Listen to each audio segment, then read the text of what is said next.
Sage Wanderer here with a very important message.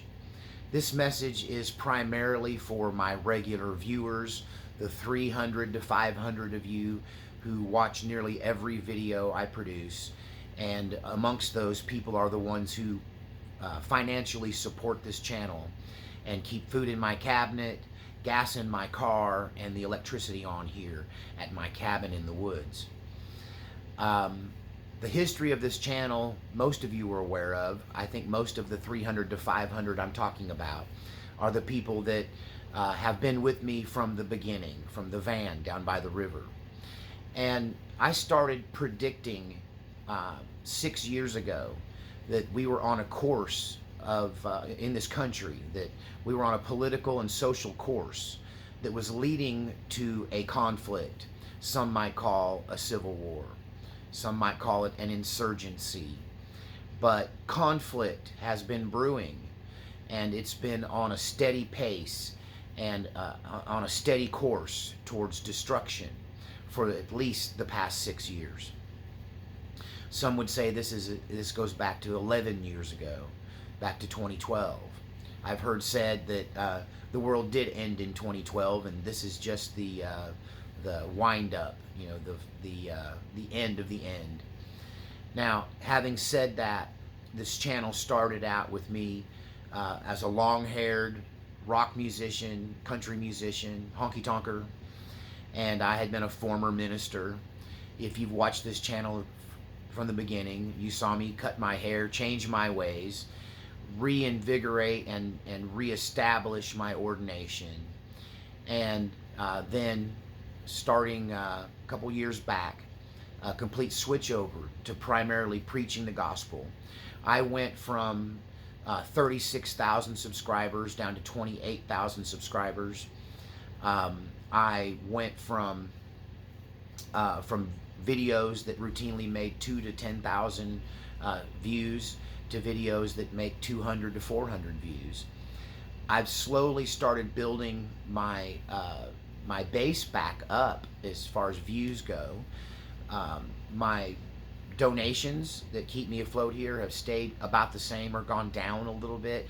You know, they just changed. They went down a little bit from my, you know, regular people that were supporting me every week, and I got an increase in people that would drop a larger donation on me that could carry me through the lean times. And that's happened a few times, and I'm very grateful that and thankful that God has sustained me through this period of time. And the changes that I'm making to the channel, to my ministry, to the focus of what I'm doing, the devil wants to scare me and say that's going to threaten my livelihood and that you'll stop supporting me and that I'll have to go back to work and all of those things. And I've kept rejecting that demonic narrative, okay? Because God has taken care of me all along. The first 2 years of this channel, I accepted zero money from people who were trying to give me money. A man tried to give me a brand new Harley Davidson motorcycle, and I just said no. You know, people tried to give me donations, and I said give it to somebody that helps the needy, because God takes care of me. And at the time, I had a reliable income source through a care home that we now know was a care home that me and my ex-wife were running together. And but I left that behind in Oregon when I came to Texas, and I then started asking for support from my viewers. And I have been very much supported ever since, to one degree or another. For a long time after the move to Oklahoma, I lived off the proceeds of a land sale. And but starting a couple years ago, I've been living off solely the donations that come in. And I know that this will continue to be the case for me, that through one way or another, whether it's through you faithful viewers who are supporting me now, or if I lose your support, others will rise up. But God's going to take care of me, and I refuse to give in to that fear. That I've had a fear, and we know that faith and fear don't exist in the same place. I've given into a fear that if I talked about anything political or social on this channel, that YouTube would remove me from this platform. And they've shown me that they're willing to remove me for things I said 5 and 6 years ago, regardless of how much I toe the line now.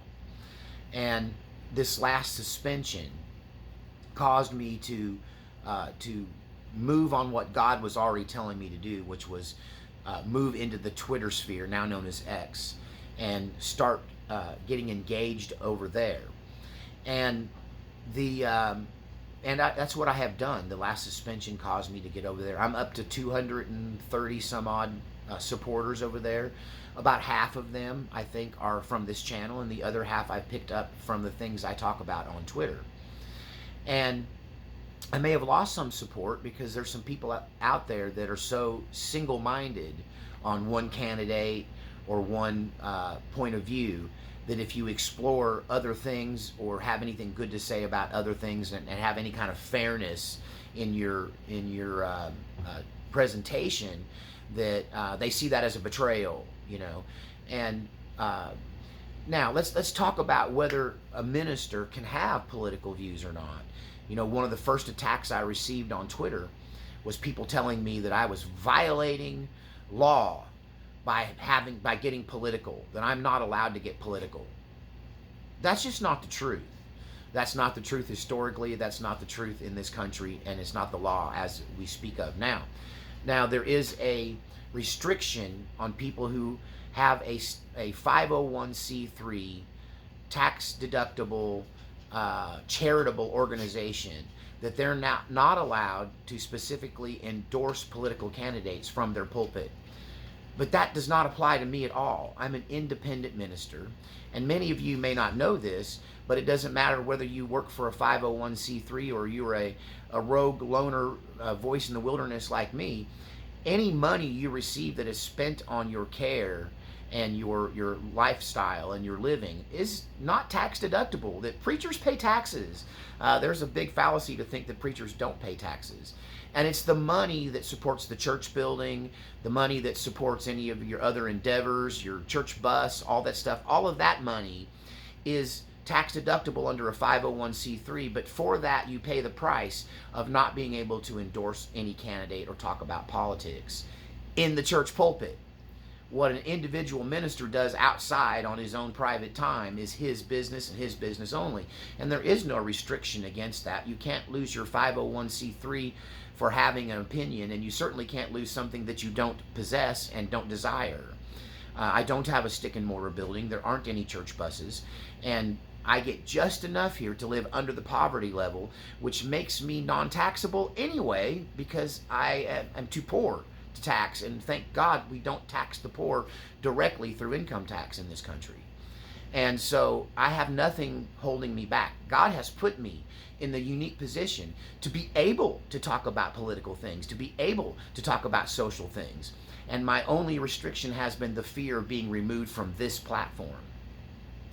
God has shown me that that's probably inevitable because of who controls this platform.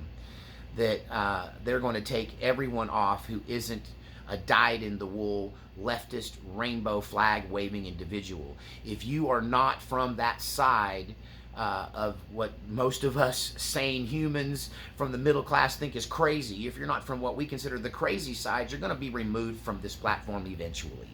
They're just slow rolling it, right? And I have straddled the fence long enough on this platform.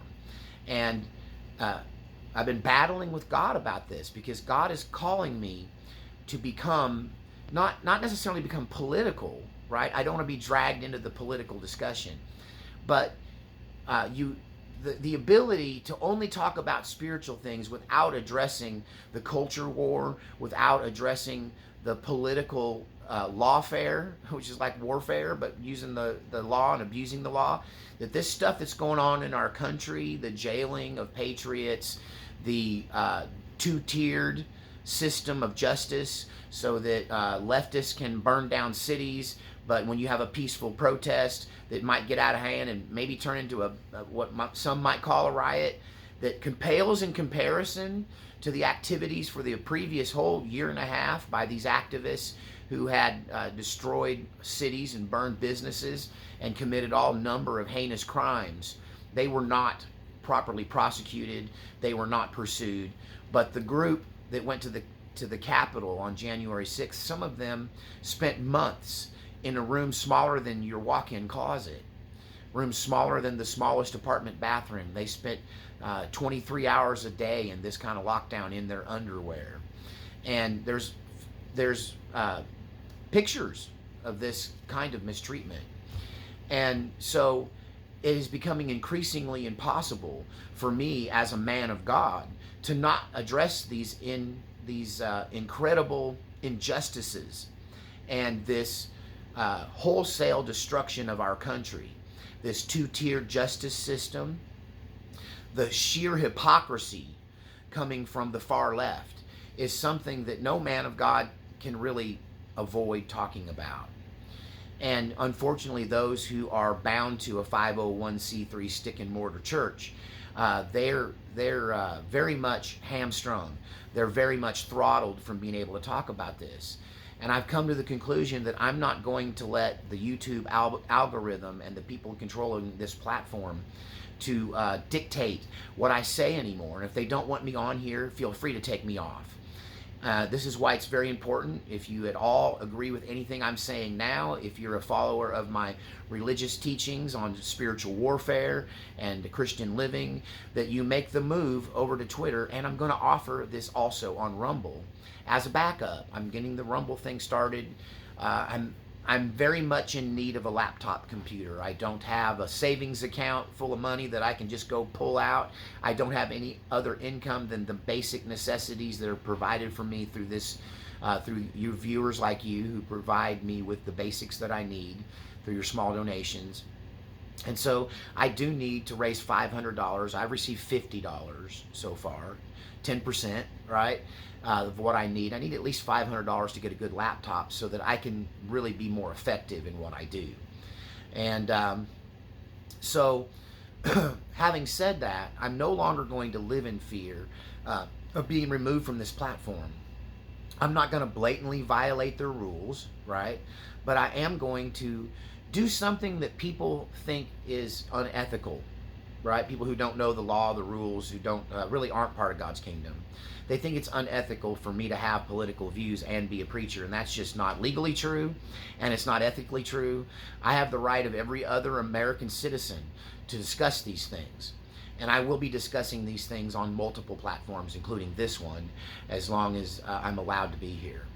Now, having said that, I'm not going to just drop religion and become political. I'm going to offer you a religious interpretation of the political and social mayhem that our country is undergoing.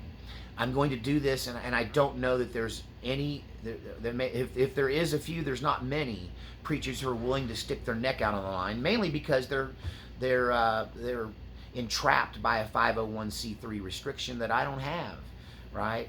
I don't need I don't need that because I don't want anything beyond basic survival, which is living at or under the poverty level, which thank goodness at this point is still, as far as income tax, not taxable. They're not getting any of the money because I don't owe any of the money, right? Because I don't have any money. Does that make sense? My main taxes that I'm responsible for are property taxes. And of course, I get taxed like every other American on gas. And we even get taxed on groceries here in Oklahoma. They're working to overturn that, but even a loaf of bread you got to give your chunk of money to the Oklahoma state government. And there's federal taxes on everything. Energy, fuel, all of that. But I'm not restricted by this 501c3 restriction. And I can endorse a candidate and still be a preacher because I'm not under their rules. I'm a lone wolf. I'm a rogue agent. I'm a voice crying in the wilderness.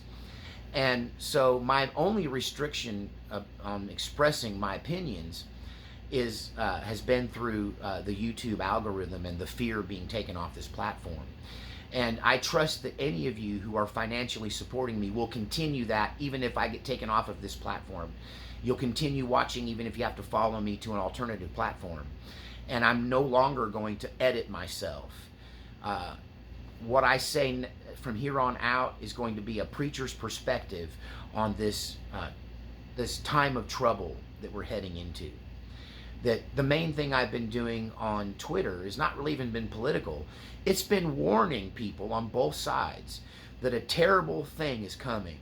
That when you behave the way that people have been behaving, when you force people into corners, when you use two-tier justice systems to come after their livelihood and their freedom, when you restrict people of their God-given rights that are supposed to be protected under the Constitution, when you do things like tamper with elections and make people feel disenfranchised, you create an environment that has historically led to revolution, insurrection, and civil war. Yes, I said it out loud. This may be the last time you see me on this platform. I don't care. I'm hearing God on this. I have heard God on this. I am here and on these other platforms from here on out to warn you. Let's make it clear. Predicting mayhem is not the same as calling for mayhem. I get accused of calling for insurrection and war and everything else, and I am not, and by any means doing that. I'm warning you that the writing is on the wall. I'm coming at you not just as a man of God, but as a person who has a firm foothold on historical events and the history of this planet.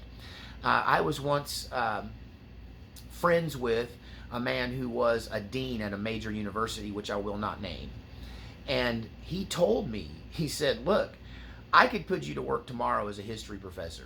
He said, Sage, you have more, a better grasp of world history and how each story in world history is intertwined and interlinked. A lot of people know this country, that country, but how they intersect, how biblical history, Christian history, secular history, how it all ties together. And he said, I could put you to work immediately. Anytime you want to teach history, I'll put you in there. And so, and I don't have the proper degrees to be qualified for that, I told him. He said, we'll get them for you. He said, I got the power to just give them to you. He said, you could just test through them. I know you could. And so I'm coming at these issues, the political and the social issues, primarily from a historical perspective. I'm telling you, anytime the things that are occurring in this country have occurred in a civilization or in a government or in a nation, they have always led to upheaval. They have led to war. They have led to revolution, insurrection, civil war, the wholesale destruction. They've led to genocide. They led to every evil thing you can think of. That regardless of what you think about these different countries and organizations and historical political movements, that, you know, the French Revolution, the American Revolution, the Bolshevik Revolution, all of this comes from abuse of power. All of these arose from, in most cases, a monarchy that was abusing their power and suppressing the people and denying them their basic rights. And, you know, the world we live in now is so complex. You have all of this electronic means of communication, email, videos, you know, Twitter tweets, postings, Facebook, and so there's also all these levels and all these abilities to control human thinking by the powers that be that they didn't really have in the past. They had royal edicts and they had control of military and police force, but now they can get control of the masses through mind control, through brainwashing, through indoctrination. And I'm going to start talking about that. I'm going to start talking about how we're being manipulated. And just be perfectly clear, I'm against civil war. I'm against an insurgency and an insurrection because babies will starve. Innocent people will die because of this, because this is going to happen. I don't think there's any way to stop it.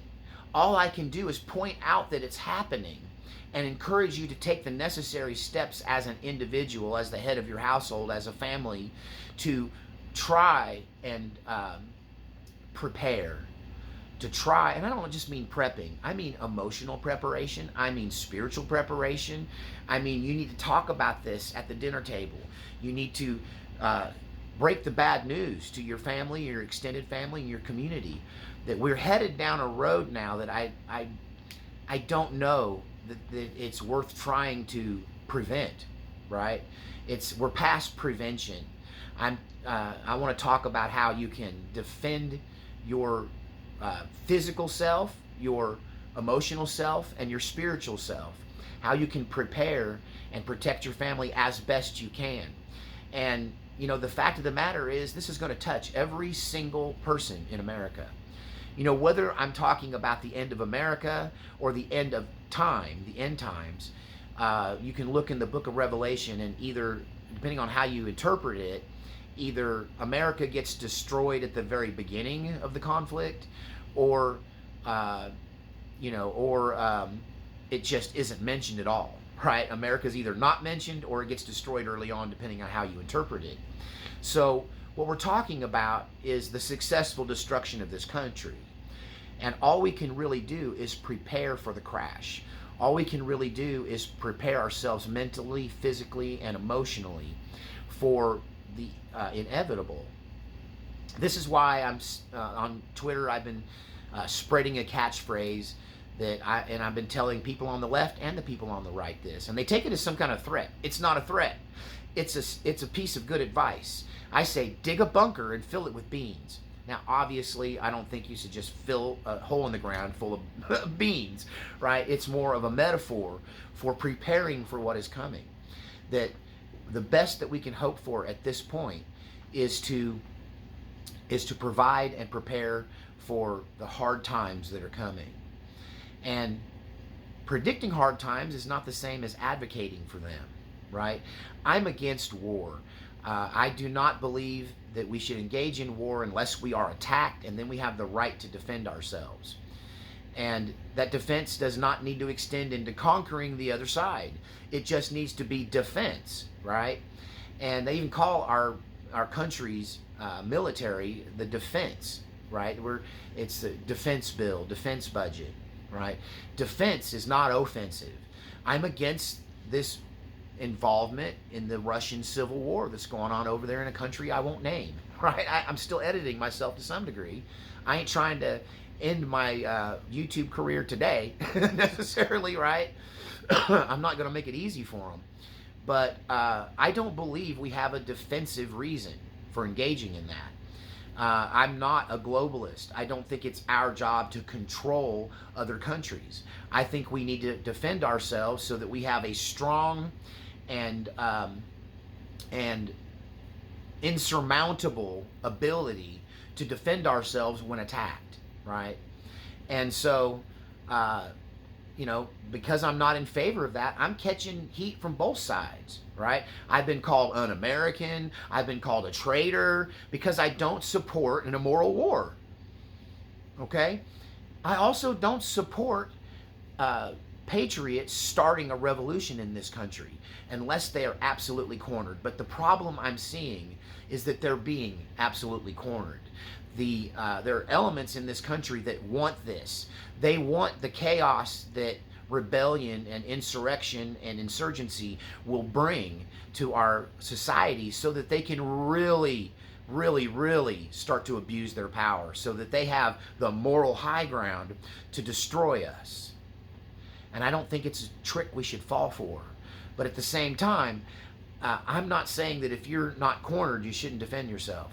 If you're cornered, you should defend yourself. You have the God-given right. See my previous video on Jesus on self-defense that I put out this last, I believe it was on Sunday, where I produced that, or I'm not sure when. But I definitely covered that there on an individual basis, and it extends to the political self-defense of your family, your life, your community, your state. I don't know exactly how this is going to play out. I don't want to spend a lot of time predicting details, but I am going to start talking. I use the word preaching, but to some degree to me, talking is preaching. I preach. I'm a preacher, right? So I have the right to discuss these political things, just like Reverend Martin Luther King Jr. did, just like Reverend Al Sharpton, Reverend Jesse Jackson, Reverend Mike Huckabee. They all have the right, and so do I. And I don't have the restriction because this isn't a 501c3 church with stick and mortar and buses and hymnals. And this is just one guy and a busted cell phone talking at you from a cabin in the woods, right? And I have every right to express myself, and my chosen vocation of being a minister of God, being called to the ministry, is no restriction. I have no restriction. The only restriction I have is the Almighty. I have to toe the correct line. We have to turn the other cheek. But at the same time, we don't have to suffer our houses being plundered, and our children being put into slavery, and our freedoms being taken away, right? We can't be, I could get into historical, political statements, and I do over on Twitter, if you want to hear more of that over there. But we have to prepare ourselves for what is coming. You have to take your head out of the sand. What they're doing in this country has always, historically, down through time from the very beginning, led to tumultuous war and mayhem and destruction, and this is where we're headed. I think it's too late to put on the brakes. I don't think Donald Trump could save us. I said on my Twitter page that I support Donald Trump because the demons hate him the most, right? He's triggering the demons, and an enemy of my enemy is my friend. I'm picking Donald Trump because they hate him the most, right? But there's a lot of other people out there that are saying things and are pointing things out. Ramaswamy, he's pointing out the two-tier justice system in a lot of ways, defending Trump and calling people to the carpet for their unfair prosecutions of him, while others go unprosecuted. The two-tier justice system, as Ramaswamy put it. There's also RFK Jr., who's talking a lot about. I just posted something this morning on Twitter where he talks about the surveillance state, how they're able to control and know everything you talk about, even in the privacy of your home. That certain alphabet soup organizations are using foreign intelligence operations gathering in this country to fuel their own political manipulation of this country and its people. And all of it is just bad, bad, bad. There's just nothing happening right now in America that's good in any way and can lead us out of what's going on. And I'm not saying I've given up hope that we can reverse it, but I don't see it being reversible, because for it to reverse, people would have to listen to the voice of reason. What I really want to be in all of this is the voice of reason. What I really want to be in all of this is having a biblical perspective, a Christian perspective on how we deal with an all-out assault on our way of life. I will probably be talking more and more about how the Christians survived during the Roman Empire and its persecution of the saints. I might talk about how the Puritans and the Protestants survived an all-out attack on their way of life by the Catholic churches and the monarchies that that empowered them. And so I said all this to say, I'm taking some chances. I'm taking chances in the things that I say on this video. I'm more than likely at some point, along with everyone else, no matter how careful you are, you're going to get excluded from this format unless somebody like Elon Musk buys it and frees it from the slavery. Regardless of what you think about Twitter or X, it is the only place where you can talk about things without being summarily dismissed. You got to get pretty bad to get pulled from that network and from that platform, as it is right now. It used to be the worst before Elon Musk bought it. Rumble is a place where you can say whatever you want, and Rumble is not going to take you down. And so really my only limitations, once I let go of the fear of being removed from this platform, which they helped me out with that by giving me 2 strikes. If I get a strike for this video, it's my 3rd strike. They'll delete 6 years of my ministry, of my life, of the whole story of how I got to where I'm at. It'll just be gone in the flash of an eye. But that's okay. God told me that if that happens, then we'll just move past it, right? He told me that eventually it's going to happen to everyone. And I'm just biding my time. But at the same time, I'm kind of wasting my time by not talking about these things that I know you're concerned with. I hope to offer you spiritual guidance through this horrible time that we're facing, spiritual guidance and historical perspective, so that you too can kind of see the writing on the wall and make plans to do the best you can and endeavor to persevere through these hardships. Whether this is the 7-year tribulation period or just the fall of another empire, regardless, people who lived through the fall of the Roman Empire would have told you it felt like the end of the world. People that would have lived through the Great Depression and World War II would have told you it felt like the end of the world. People stuck in a rice paddy in Vietnam would have told you this feels like the end of the world, right? So I don't know if this is the end of the world or just the end of America, but nonetheless, things are changing at a rapid pace, and I don't think this tentative peace that we now live under is going to hold. And sooner or later, shots will be fired. Sooner or later, armies will be gathered. Sooner or later, militias will be what's the word I'm looking for? Mustered, right? They will be mustered up. And open warfare is going to happen on this American soil. I don't see how that can happen unless everybody gets a good dose of Jesus, starts turning the other cheek and acting right. And I ain't holding my breath for that, because it appears to me like the demonic has taken control of our country, has taken control of all of the institutions, even the church in many cases. And it's all become corrupted. And it will all come crumbling down. And the best that I can do is to give you spiritual guidance. You know, preachers have, down through history, when faced with war, have had to make these moral judgments, have had to fall on their face before God and decide whether they were going to remain silent or speak up. And a lot of times, they have been pivotal in fixing things. They've been pivotal in helping people survive. They've been very much effective in guiding people towards righteous solutions. And that's what I hope to do. I hope to be the voice of reason. Yes, I'm going to talk about a civil war coming. I'm going to talk about an insurgency rising up. I'm going to talk about these things we're facing. We're facing potential wreck and ruin on a scale that none of us can really comprehend, except through the lens of history. The old saying that those who forget history are doomed to repeat it. I believe that has been never truer than it is right now. That's a very true statement today. From a historical perspective, from a person who knows history inside and out and could argue it with the best of them, I don't see a way out. I don't see an avoidance.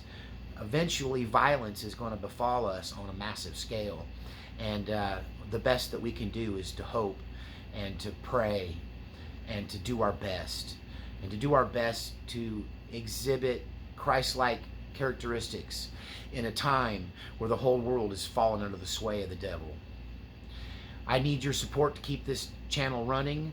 I hope if I get taken off that you will continue to support me through PayPal, through Cash App. The links are in the description. If I get taken off of those platforms, support me through my P.O. box, and that'll happen as long as the U.S. Postal Service is working. And if that gets taken out, we're going to be in real trouble. We'll have to rely on other means. But I do know this: God has taken care of me my whole life, and I can't see him not doing it now. God's taken care of my ancestors. I'm a Christian minister that goes back 12 generations, that I'm descended from the founders of the Puritan movement and the people who started Protestantism and got us out from under the thumb of the Catholic monarchies. And so I know God's going to take care of me. He took care of my ancestors. He's taken care of me my whole life. And he's using many of you to do it, so I do need your support. And I'll pray this powerful prayer over you today that we need now more than ever before. Lord, surround us in your ring of fire and your hedge of thorns of protection, Lord. Send your mighty angels of sufficient rank, authority, and number to drive the enemy from our midst and give us peace, Lord. Prepare for us in the presence of our enemy a great feast, Lord God. Give us your provision. Give us your peace of mind, Lord God. Give us your direction. Give us your protection, O Lord. We need this. We crave this, and we lean on you for this, O Lord. Bless every person within the sound of this broadcast, Lord, that hears this and sees it. Give them the truth and let them know that you are their provider and their protector, and you will see us through. Give us all faith instead of fear. In Jesus' name. We'll see you next time.